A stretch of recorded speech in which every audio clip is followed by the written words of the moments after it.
Kadangi artėja šventinis laikotarpis, o merginos tikrai ieško šventinės suknelės, galvoju, reikia parodyti, ką gero radau iš Mango. Tai pirmoji suknelė labai tokia elegantiška, mane labai iš tikrųjų sužavėjo visas šitas detalytės. Po tokio kritimo, bet truputį va čia įlemenuoja užpakaliuką. Gražus ir nerealus variantas kaip vestuvių svečiui ir kaina.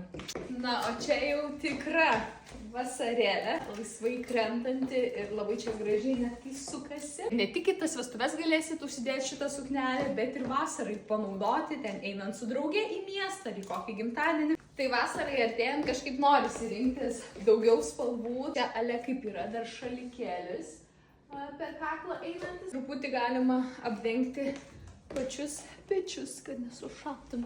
Tiesiog gražiau, kukliau atrodytų. Radau ir šio sezono spalvytę. Tokia labai graži avietinė. Šitos elegantiškos detalės, kurių nėra perkrauta. Kas gali kliūti?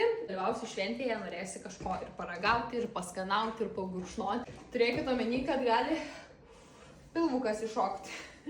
Tai gražu, bet turi ir savo minus. Ir paskutinis modelis rastas labai jau toks vasariškas, rauktos detalytės ir tokio žaismingumo sukneliai suteikia. Puikiai įsivaizduočiau ir išleistuvėms, jeigu merginos ieškot kažko lengvesnio, taip pat arba vestuvių svečių, jeigu pastelinės spalvos yra. O šiaip, kam aktualu, tai visas sukneles radau fizinėje Mango Akropolio parduotuvėje. Daug gaivių spalvų, vasariškų, graži nauja ta kolekcija yra. Tai kas ieškot suknelių, tikrai į Mango siūlyčiau užsukti, bent jau pasižvalgyti.